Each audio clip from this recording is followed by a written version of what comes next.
What's up, guys? I'm Bridget Daly here in the Clever Music Lounge with the Bomb Diggity Go right. Radio. Thanks for coming, guys. None other than us. Going. There it is. I know you guys love to describe yourselves as Bomb Diggity, you know, cats. We do. As of last 5 minutes. We've decided. Something's developed over the past 45 seconds. Yeah, absolutely. It goes way back. Goes way back. Yeah. So, can you just introduce each of yourselves to the viewers just before we get started? I'm Alex, and I play guitar and sing backup vocals. I'm Jason. I sing and play guitar. I'm Matt. I play bass and sing a little bit.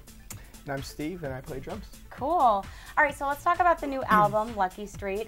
What's the sound like for people that maybe aren't familiar with your style of music, and how does it maybe differ from what you've done in the past? I feel like Lucky Street is a lot more grown up. It's a lot bigger of a sound than what people might be used to from Go Radio. You know, we came out with Do-Overs and Second Chances, and it's done a really good job as far as like kind of, you know, helping brand Go Radio and making a specific audience for us, and that's great. But we kind of wanted to reach outside of that with Lucky Street, and there were a lot of things that we really wanted to say that, you know, we didn't necessarily know if we were ready to before, and we kind of decided with it on Lucky Street, and it's been really good. We've been really excited about it.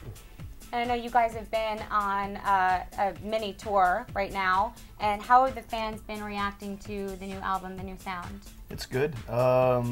It's nice because, like you said, we waited for this record to kind of do a particular thing that we didn't know if we were ready to do before, and just talking to the fans when we're out, you know, mingling or doing whatever, and it seems that a lot of kids and fans understand what we were striving for, and it's nice. And you know, people are like, I love the new record, and I'll be like, oh, you know, what's your favorite song? And they'll always have a different answer, and then they'll explain what it means to them, and then was what we wanted to relay. So it's the reaction is exactly what we could hope for.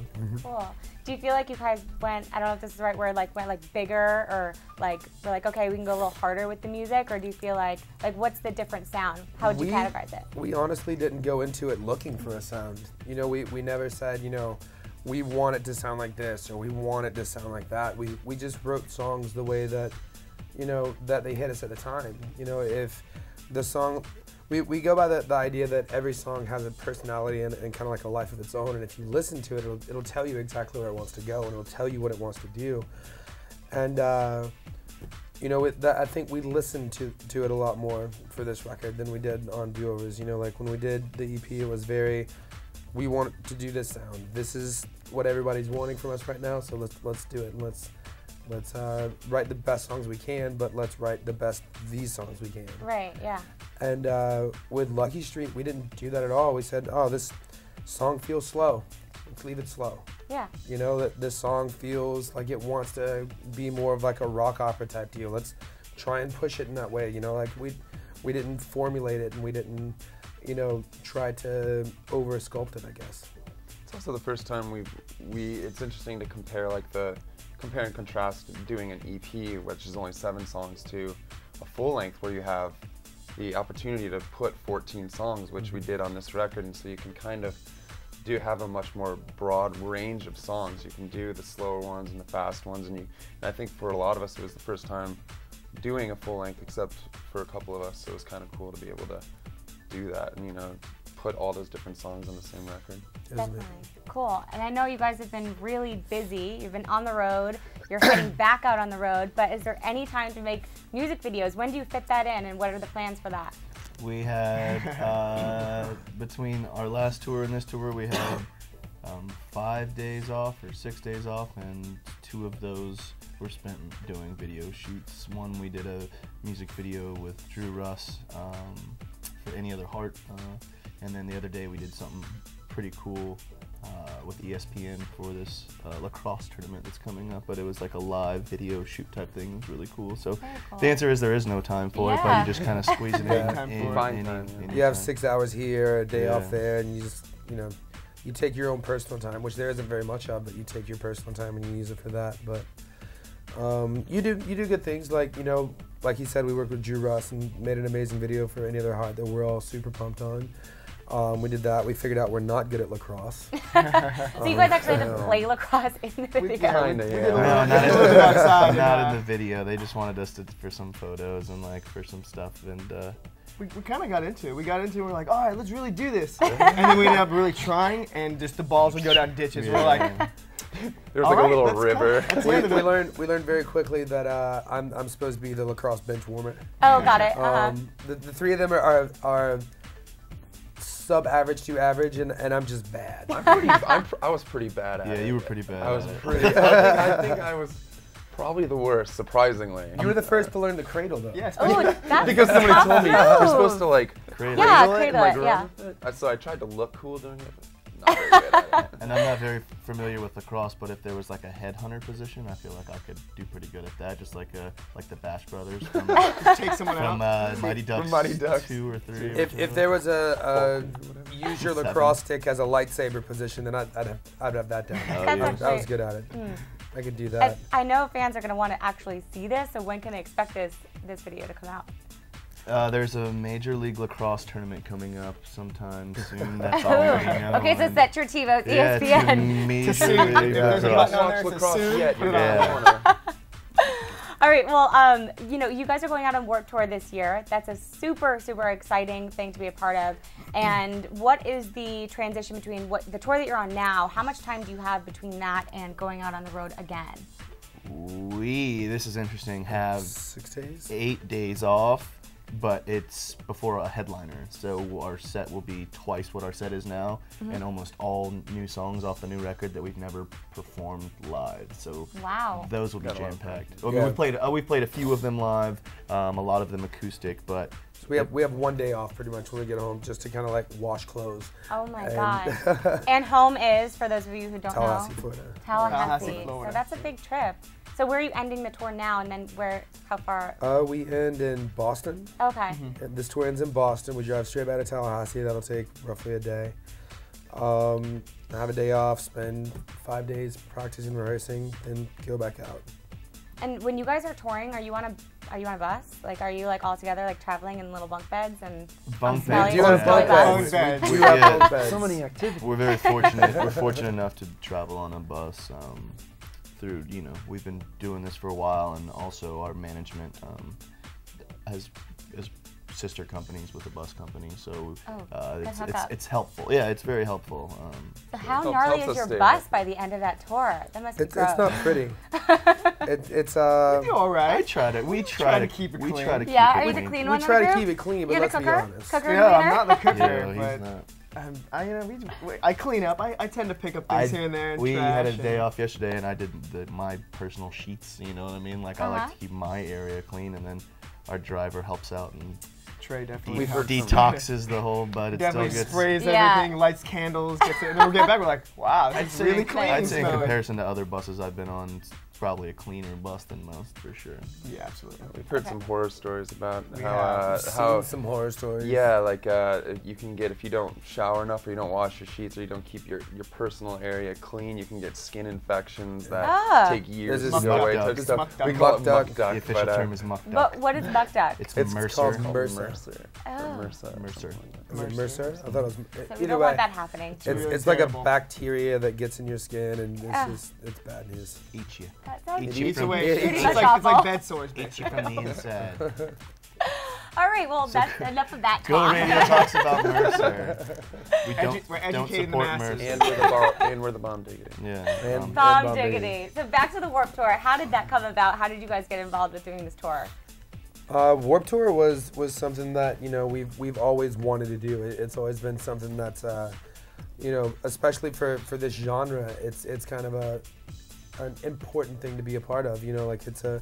I've used the word staple a lot lately when referring to it, but it's a kind of a cornerstone for this market, and we just happen to be fortunate enough to get it this year. We applied last year and we were just late, and all sorts of stuff just didn't line up for us. But this year is our year for it, and we're super amped about it. There's a lot of really good bands and acts that are on the bill. I was taking a look at it There are, today. yeah. Who are you guys most excited to see?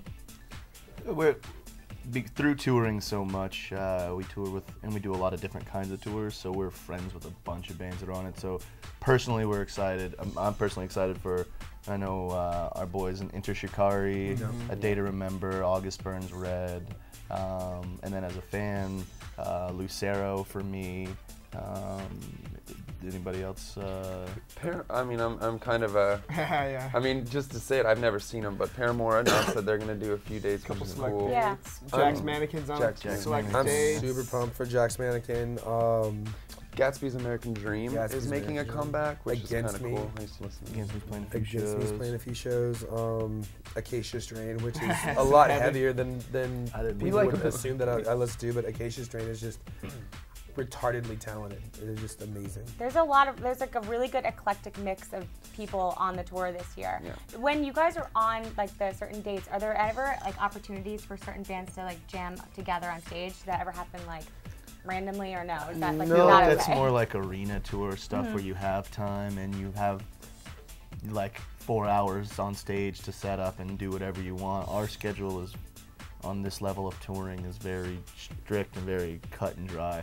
So even if, you know, Jason's performed with other bands on the tour, but even that was just It's like very planned. yeah, it's like one Yeah. of those things like, hey, you know, but the next level, like, is one of those things I feel like when you have like 4 hours for sound check, you tell the front of house guy, hey, we'll sound check while this guy's out here and we're gonna run through this song 100 times. Yeah. And you cross do it. So, but we really haven't experienced much of that. Well, opportunity. if you guys could do a collaboration with another artist or a band, which is obviously a big thing in the industry right now, who would it be? Connor Oberst, for me personally. I'm gonna guess Jenny Lewis. We talked about that. Yeah, before I came up. yeah, that'd be cool. You mean like performing live or doing a song? Yeah, anything like on an album or like having, you know. Yeah, Jenny Lewis would be cool to have on Yeah, a it's song because awesome. she's got a very unique voice and it's a girl, so that kind of is a new dynamic. Yeah. That'd be pretty neat for sure. For me, probably Davey Von Bolen from the Promise Ring. That'd be just, as a fan, that'd be super sweet. Jim Atkins from Jimmy Eat World would be pretty cool. Yeah, for sure. That'd be rad. Or Dave Grohl, you're gonna go That shoot would for be- the Yeah, stars. why not? Go with Dave Grohl, but I mean, Man. might as well if we're living in the Like a fantasy time world travel right Freddie Mercury, you know? Like, we could go on for days. yeah, Ben also, Folds. yeah, Ben and Folds. That'd be amazing. Are there ever, you know how like in music people be like, oh, they sound like whatever. Have you ever heard you sound like a band and you guys are like, no, we're not like them at all? We really haven't. I think on the last, like, there was something in a magazine recently that said, like, for fans of All Time Low or something. And I was like, I don't really think Yeah. that's I exactly think that was what just we a are, stab, but it's just not it's like just like a throw at a dart, Yeah. like band. Well, if you were to be like a little iTunes like description, what would you guys say your band is? Like, what's the sound? What do you? Just rock. Yeah, rock and roll, you know, cause it's funny because even at this stage of the game, rock has like a negative connotation as being like heavy rock. Rock now means like alternative, like heavy rock now, you know, Totally. like It's if you say rock and roll, it almost like brings it back a little bit, like just like American rock and roll, you know. Yeah. But, some people describe us as like rock indie with like pop, you know, who knows? Yeah. I'd like There's so many subgenres right Yeah, now. who It's knows? impossible to go. We are perfectly classified by this. Like, Yeah. it doesn't work like that anymore. I mean, so there's things like everybody should just listen and tell us. them. you know? Yeah, totally. Now with YouTube becoming like the way for music to get out there, YouTube, Facebook, MySpace, all of those, you know where I'm going with this. yeah. What do you guys think about like the YouTube generation of artists, like, you know, the Justin Biebers, even Lady Gaga, like, is always on YouTube interesting. promoting, and more specifically, Rebecca Black. I'm just interested that you used the word artist, and then that was Rebecca Black. Did that for you? we just saw that. You know, we just saw that for the first time today, and I don't think I've been closer to throwing up about internet content since Two Girls One Cup.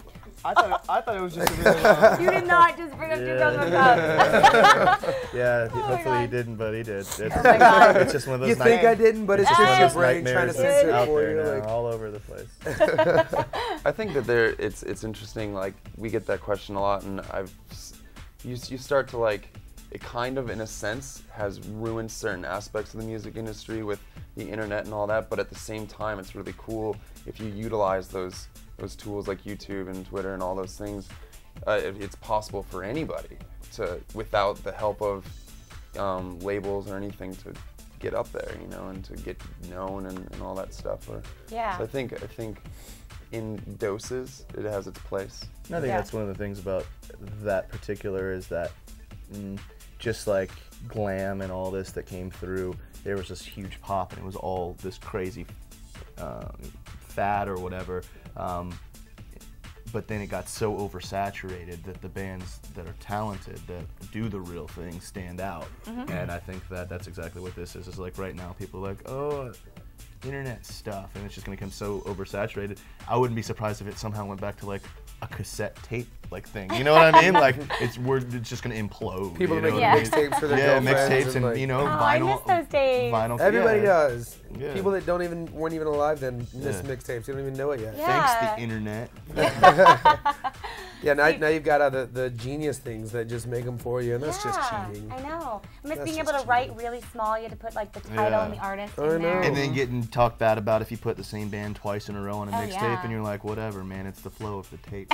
Yeah, People yeah. don't You had to understand make that. you had to make sure that you didn't go fast, slow, Yeah, slow. Yeah. Yeah, you have It's to like a go set. exactly. It's like writing Yeah. a set. Exactly. Your keys can't collide there. No. It's important. It is important. I'll be honest, I never really was concerned about key, but maybe I wasn't the next level mixtape maker. Just saying. I was. There you go. You I guys was. should bring it back. I'm just saying. I was a mixtape. Cassettes? No, Yeah. I don't even have a way to play a cassette tape. I don't either. And that was my generation. People barely have You know what I mean? CD players now. Yeah. It's like I don't have a way to play a everything- CD except for a computer. Everything's like You don't have the auxiliary. double cassette with the CD on top? Oh, do they sell them at Urban or something? Is that something cool to have now? Next to the Polaroid. Probably, the camera. yeah, There's a Polaroid exactly. The camera. It's Japanese like, blue Polaroid Yeah, cameras. which is like endorsed by Lady Gaga, by the way. So we should just, wow. this is just, see, imploding. Exactly. I'm telling you. too much. Telling you. Well, guys, can you just tell fans where they can find out more information about the Warped Tour, your Facebook, Twitter, all that kind of stuff, where they can get all the deets on your Bomb Diggity band? And there's that word again. Yeah, exactly. You can find the definition of Bomb Diggity online, as well as our Twitter. It's Go Radio. We have a website, wearegoradio.com. Has like all our tour dates and stuff. It has all the Warped Tour dates. It should show where you can get tickets and stuff like that. So. VansWarpedTour.com. Vans Warped Tour for sure. You can go to our label, fearlessrecords.com. They also have information there. Yeah, our entire Just, schedule is just on type in Fearless. Go Radio in Google. Google. Should show everything you need Everything. right All Go you to need to know. people, you have that app on your phone. Google.com. Google.com. Did you hear that, guys? Google.com. Look it up. All right, guys. Well, I know you're so busy. Thank you so much for taking the time to come to our Clever Music Studios. We loved having you. You guys know where to find all the info. Google. And I'm Bridget Daly for Clever Music. We'll see you guys next time.